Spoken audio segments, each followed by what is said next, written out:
Which Battle Royale dies next? Let's start with the most easiest and the most obvious one, which is Fortnite. This thing's just not going anywhere, okay? You don't get to be the highest grossing, highest earning, top money making video game of all time. Don't quote me on that. I haven't fact checked, but you don't get to be Fortnite and then just be at risk of shutting down. You just don't do that. You'd have to do something royally stupid as a company to screw this up, and I don't think they're doing that. Now that that one's out of the way, a couple of games are already dead, and I just found out recently, Creative Destruction. I played this last year. It was basically a Fortnite copy, and I was like, oh, you know what, it's making money, I guess. But no, when I came back to check this video, this game was already dead, which is cool. Spellbreak is already dead, you guys know that, and Hyperscape unfortunately is also shut down. Rest in peace, these two. Creative Destruction, not my favorite, because it was a knockoff after all. So next is PlayerUnknown Battlegrounds, which is a game that's not technically in the unkillable tier, but it is also not in any danger of being shut down anytime soon, okay? You don't get to be in the top 3 most played video game on Steam and just be in any risk of shutting down by any means, but you're also just not Fortnite. You're just not up there with the big dog. Well, I've never played PUBG myself. Looking at the Steam charts and the concurrent players, that's a lot.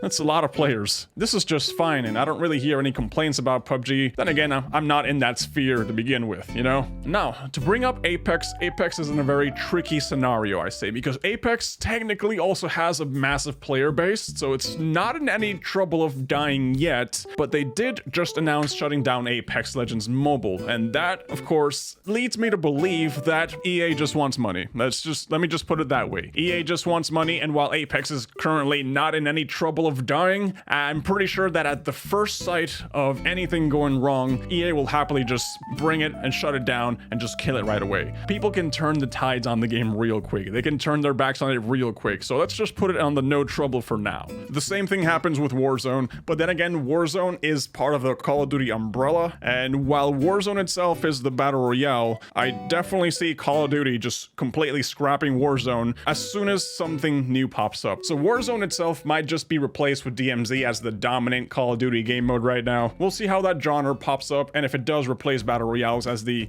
cool kid on the block, we'll see. I don't know. All right, so which games have already announced that they're shutting down? Which games are already saying that they're going to call it quits? So Rumbleverse is shutting down, that much we do know. Do we have about 15 more days to play it? And I guess if you want to include Apex Legends Mobile, that's also there. No refunds, by the way, so that's fun.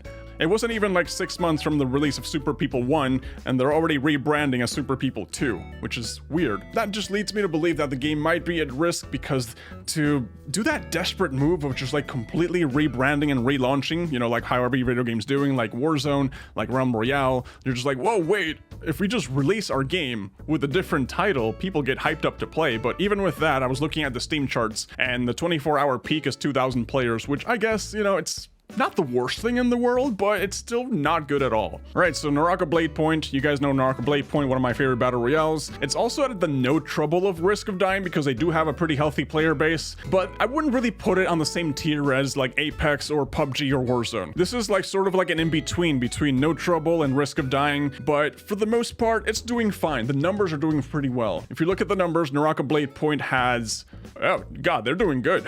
They're doing good. 100k players in a 24-hour peak. Yeah, they're losing a couple of percentages here and there, but for the most part, the player retention is steady. Even though right now the content's been super boring, it's still doing numbers, you know, it's still doing good. All right, so Super Animal Royale, this has got to be one of the easiest games to maintain, in my opinion. I don't really see people needing high degrees of engineers just to be able to upkeep and update this game, and the fact that it's just so light, so easy to maintain, and so easy to push out updates, I don't really see it in any danger of dying, so I'm just gonna put it in the no trouble as well. Even though the 24-hour peak is 900 players, I still have a lot more confidence in it. I could be wrong about putting it in the no trouble category, but that's just my opinion.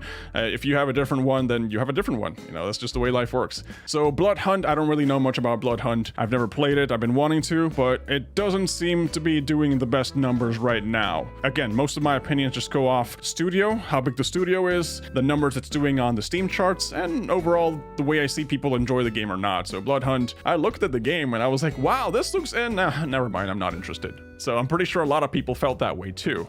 Right, Darwin Project is not shutting down. Okay, I'm putting it in the shutting down category, but Darwin Project is not shutting down. But actually, it might as well just already be dead, in my opinion, because this has got to be the most depressing thing I've ever seen, because I looked at the Steam charts, man. It has a 24-hour peak of only 21 players. That means that barely anyone's playing the game to begin with. I don't even know why we're still here. You know, I don't even know why we're still doing this. They're just keeping it up. They're not really doing anything with it. It's just a waiting game right now for it to shut down. So even though it's not already dead and you can still play it, you can basically just consider it shutting down already dead, which is kind of sad. You know, it's an interesting concept of the game. All right, Realm Royale recently released as Realm Royale Reforged.